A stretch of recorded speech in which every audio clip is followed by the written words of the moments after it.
In previous classes, we studied what is force, what are the different effects of the force. Suppose we consider a book is at rest on a table. What are the forces acting on this book? The weight of the book, mg, this is acting vertically down, and force exerted by the table on the book, this is vertically up. In this case, the upward forces are equal to downward forces, that is R equal to mg, and the resultant force is 0. That is, the weight of the body is balanced by normal reaction due to the table. If not so, if mg is an unbalanced force, then what happens? The body will fall down. If R is more, then what happens? It will move up. We take another example. A mass is suspended with a massless string as are seeing in the figure. In this case, the weight is acting vertically down and the tension developed in the string, that is acting vertically up. The tension is nothing but force exerted by the support, and this is vertically up. In this case, T equal to mg when it is at rest. Here mg is balanced by the tension, and T and mg, these two are balanced forces. Suppose we consider the string is cut. What happens? Yes, it will fall. That means, in this case, the resultant force is not equal to 0. The weight mg is acting vertically down. Because of this, it will fall down, and this is an unbalanced force. We take another example. On a mass, two equal and opposite forces are applied as are seen in the figure. In this case, the resultant force is 0 and these two are balanced forces. When two balanced forces are acting on the body is at rest or at equilibrium, or a net acceleration in the body is 0. When an unbalanced force is acting on the body changes its state. To understand the concept of force clearly, we take some observations of Galileo. It was the Galileo who demonstrated the relationship between motion and force. He used two inclined smooth planes on which he rolled a ball to study the cause of motion. Suppose we consider this is an inclined plane. When this ball is rolled, then what happens? The velocity of the ball increases when it rolls down inclined plane, and the velocity decreases when the body rolls up on the plane. Now I am taking two planes which are inclined equally, and a ball is rolled down from this position. Then what happens? The ball reaches the bottom and again it reaches the same height. If the inclination of the second plane is gradually decreased, then the ball rolls over a larger distance in order to reach the same height. If the second plane is horizontal, then what happens? Yes, the ball continues to move indefinitely. But in practice, the ball comes to rest due to friction. Suppose we consider the second surface is rough, then what happens?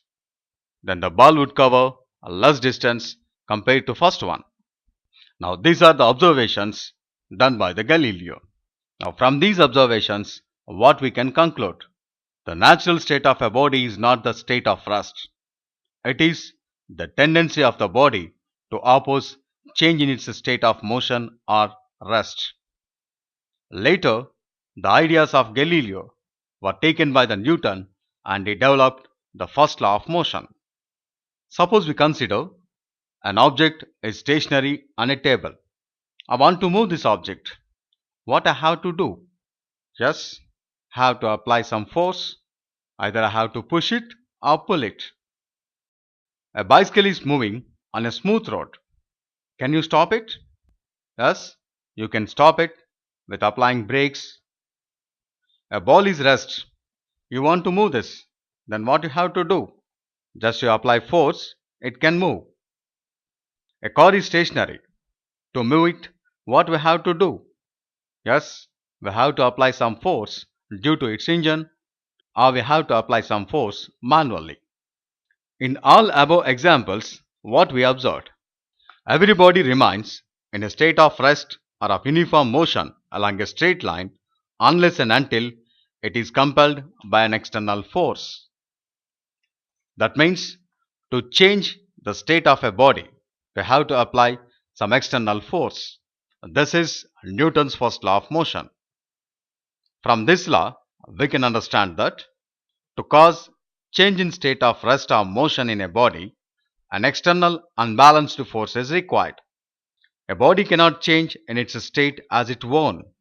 This is the internal property of the body, which is called inertia. Now, what is inertia? Inertia is a property of the body due to which the body opposes the change in state when an external force is applied. Or we can also define it is the property due to which the body tries to continue in the same state of rest or motion. Suppose we consider a bicycle is moving. If you stop pedaling, then what happens? Is it stops immediately? No. This is because of its inertial property. Suppose we consider a stationary block. A man is trying to pull it. Is it move immediately? No, because of inertial property. When you switch off a rotating fan, still fan moves. This is because of inertial property of the fan. The body can have inertial property at rest, at motion, as well as while changing its direction. First we discuss about inertia of rest. This is the resistance of the body to change its state of rest. Suppose we consider a person is sitting in a bus. If bus suddenly starts, then what happens? The person will fall back. You know what is the reason? Because of inertial property. Initially the bus is at rest. The person is also at rest. When bus starts suddenly, the foot of the person which are in contact with bus floor, they come to motion, but the upper part of the body will not come to motion. Due to this, the person will fall back. In this case, the upper body tries to be at rest even though the force is applied. This is the inertial property. And we take another example. If you shake a branch, then what happens? The flowers will detach from the branch. The reason is the inertial property of the flowers at rest. When you shake the branch come to motion, but the flowers will not come to motion immediately because of inertial property. Due to this, the flowers will detach from the branch.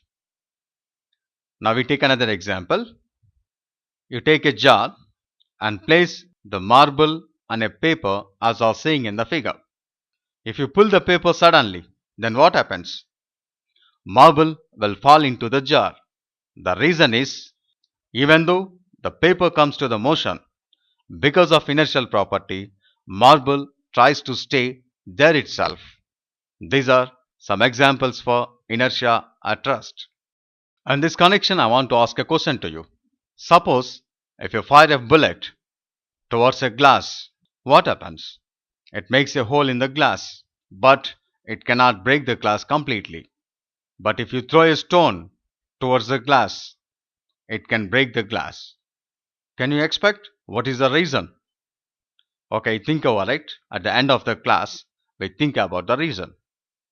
Now we take the inertial property of the body when it is in motion.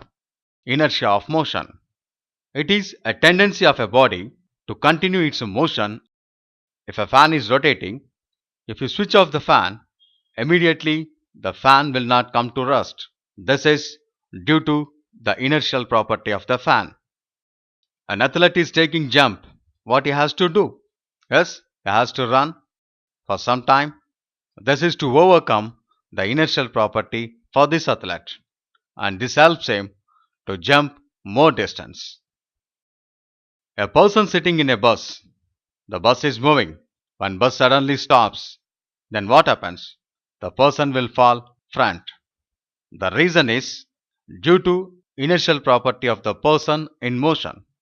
When bus suddenly stops, the foot which are in contact with the bus floor, they come to rest. But the upper body of the person, due to inertial property, will not come to rest immediately. This causes the person to fall in forward direction. Suppose you want to step down from a moving bus. What you have to do? If you step down and stop immediately, then what happens? Yes, you will fall. Why? When you are moving in a bus, your body is also having the velocity which is equal to the bus. When you stop immediately, even though your foot come to the rest, the upper body will not come to rest due to that velocity. The upper body will not come to rest because of inertial property, and due to this you will fall in forward direction. To avoid this, you have to run along with the bus for some time to slow down. And inertia of direction.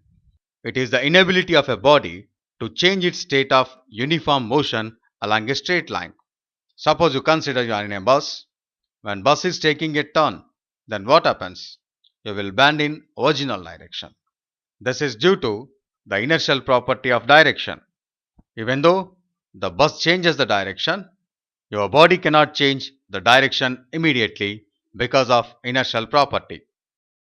Similarly, we take another example. The mud particles are attached to the wheel. When wheel is rotated, then what happens? The particles will separate along this direction as you are seeing in the figure. This is also an example for inertia of direction.